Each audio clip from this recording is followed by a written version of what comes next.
What's going on, everybody?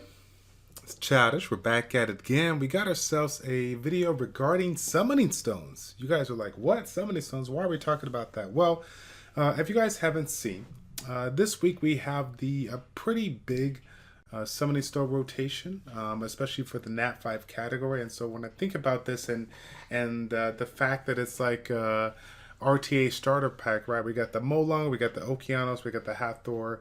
There's a couple of things that just kind of jump at me, and I think about a few of the mistakes that generally I would make had I seen that as an early to mid-game player. So what we're going to be doing today is talking about the 3 common mistakes that I feel players make when it comes to summoning stones, and how can we go ahead and make use of that, right? We want to go ahead and better ourselves and make sure that we're getting the most value possible, right? First one up, and this one's going to kind of cater to early to mid-game players, and I say that with a very thin line, right? I don't want to say this is early game, this is mid-game, just saying the newer players in the Summoners War community, okay? First and foremost is like, these people are starting to come up. They're starting to get a couple of summoning stones in a variety of Kairos Dungeon. They're starting to get different rewards from different events. They're starting to collect them very, very slowly. And so, of course, when they start to get, just a handful of them, they ask around, they talk to their guildmates, their friends, they're like, hey, which summoning stone rotation should I do? Like, which one should I focus on? I mean, there's so many of them, and any of these units can really, really help me. Well, in my particular thought process, right, and before I even get into all 3 of these, like, disclaimer, this is all my personal opinion. This is not like the end-all, be-all way to be it. This is just my thoughts, and feel free to correct me in the section down below, in the comment section down below if I'm wrong. But the focus of your goals when it comes to the picking of the summoning stone rotation, to me, is probably one of the bigger mistakes out there. Even though you have the opportunity to get a couple of summons in and potentially get some kind of a new unit, ultimately it's the concept of runes combined with some of the core 2-star 3-star monsters, as well as some of the fusible 4-star and even 5-star monsters that are really going to carry you this far. All the units that you could get right available there is great, but ultimately all the basic units, honestly, that thing that Commodore recently did, the revamping of the achievement system and some of the rewards that you get, just completing some of the basic scenario stages, you're going to be getting a lot of the basic units that you need, and then of course farming those units in a variety of scenario dungeons to get those skill ups is going to be easy for you on there. And let's not forget just the basic rune sets that you're going to be able to obtain by means of clearing some of those events or rewards, but more importantly, just the basic farming that we do. And this is something that kind of veers away from summoning stones. It just goes back to square one when it comes to the game of Summoners War. There's too many people that are making mistakes with regards to focusing on the units versus the runes. Early on in the game, we talked about sets versus stats, and how for the early game players, they can focus on the sets because the set bonuses are super strong, but ultimately it's the foundation of your runes, getting the runes that you need on those core monsters in order to create those compositions to clear Kairos Dungeon stages and work your way into TOA is extremely important. I would be crazy to say that for those of you guys that are struggling, and especially in like TOA normal, and you're like, man, I don't know how to beat it.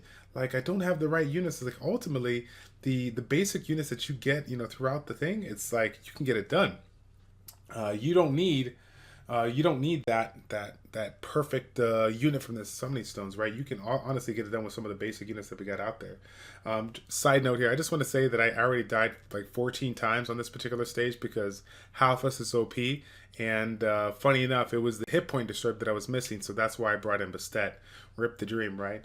But that is a huge thing, right? Think about your goals and make sure you're staying online with the focus. For some of the early game players that have not played any kind of a grinding game, that's a super, super hard thing to sort of soak in. Taking the time, day in, day out, to farm the runes that you need to go ahead and progress. Regardless of whatever units that you get in the summoning stones, it doesn't really matter if you don't have the runes to back it up, okay? Next one up, part number 2. Summoning stone rotation, right? We have a limited amount of units that we can get, and because of that, we believe that, we have when we take a look at those rotations, we got to see what's available, right? Like, ooh, look at that Nat 5, look at that Nat 5. that one is what I really need. But ultimately, regardless of the fact that we are limited in that particular situation, those limited amount of units. So if you were to get lightning, you're gonna have a better opportunity to get those. The percentage chance of actually summoning or getting lightning is still going to be the same as you're doing mystical scrolls. So if you are in the early to mid game range, and I'm going to say mid game in this one right here, if you're taking a look at the rotations and basically saying, ooh, which snap 5 do I don't have, then I believe you're making a mistake. What you should be looking at is in that middle row there, taking a look at some of those natural 4-star monsters, those game-changing monsters that you can use to definitely accelerate your progression, right? The Chasuns, the Orions, the Vertihills, the Huas, all of these monsters are, in fact, in my humble opinion, really good game changers, and those should be the focus. If there is a rotation that has 2 to more or so with potentially some nat 5s that you don't have, which of course at this particular time, unless you're pay to win, you're not going to have those like a ton of different nat 5s. There's going to be a lot of opportunities to get those nat 5s. Think about the 4 stars versus the 5 stars. Make sure that you are focused on the units that are really, really going to help you out early on, whereas versus some of the units that are not, right? So for example, me personally, if I was early game and I had an opportunity to get a Chasun, I would definitely go for a Chasun as soon as I can. Sure, a Orion will help. Maybe I create it and get me that first turn or whatnot. But if I think about it, like the Orion could do so much with the limited amount of skill ups that it has, whereas I feel like Chasun, even though it definitely banks on skill ups, just the aspect of the Fallen Blossom, how the skill works, the inevitability, the ability to generate the attack bar by means of Fallen Blossom is super, super strong, even if you don't have that one skilled up. So that's something to think about on that aspect, okay? Again, those are just 2 different monsters. We can make an argument for quite a bit, but ultimately, 4 stars versus 5 stars, definitely focus on the 4-star monsters before you even consider natural 5-star monsters. And then, of course, if you have a couple of rotations coming up or you have multiple 4-star options in different rotations, which one is going to be the most value to you? Which one is the one that's really, really going to help your compositions in multiple aspects of the game? Don't just get that pretty monster that's going to help you in PvP.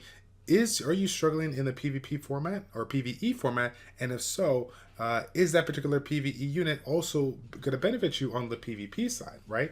That's going to be a big thing to think about. And then last but not least, one thing that I want to consider, and this is a mistake that I see a lot of people make.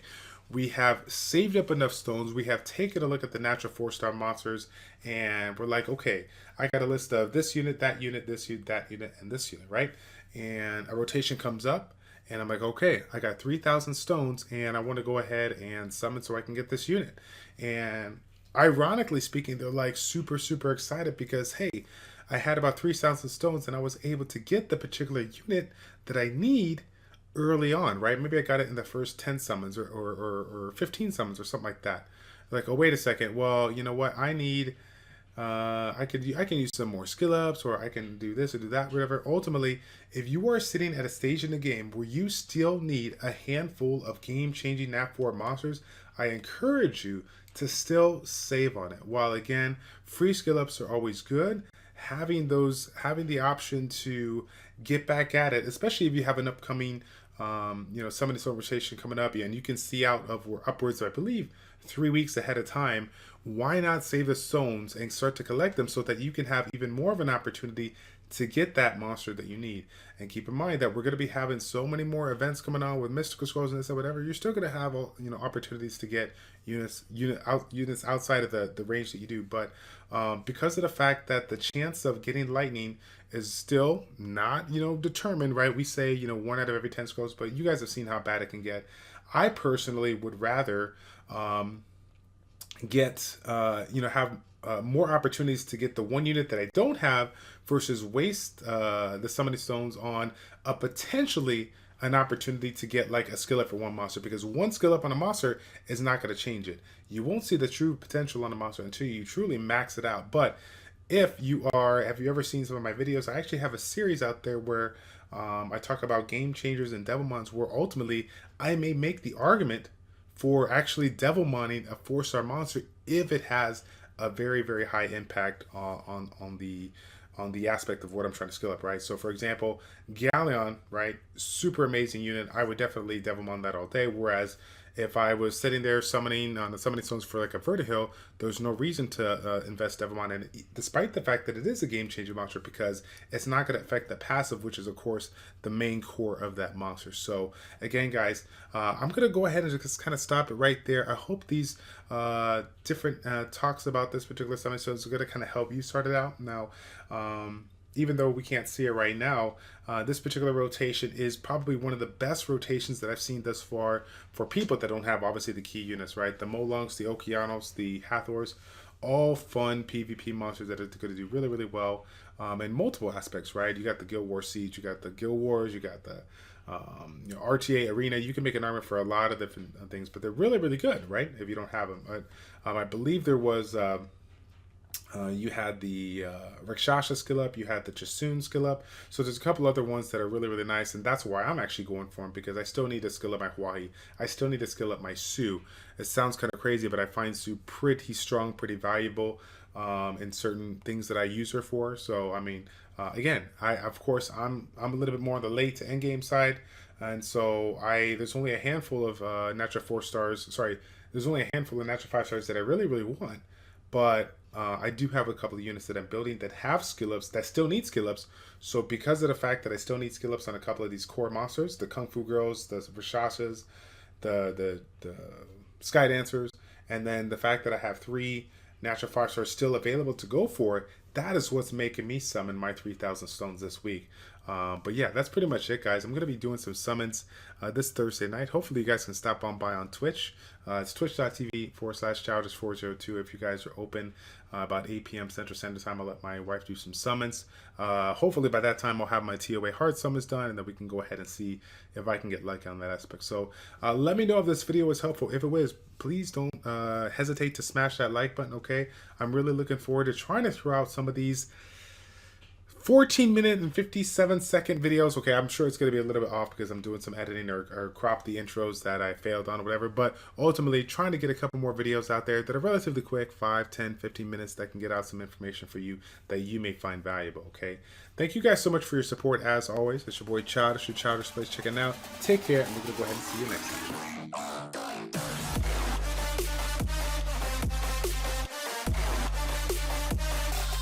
Check this out.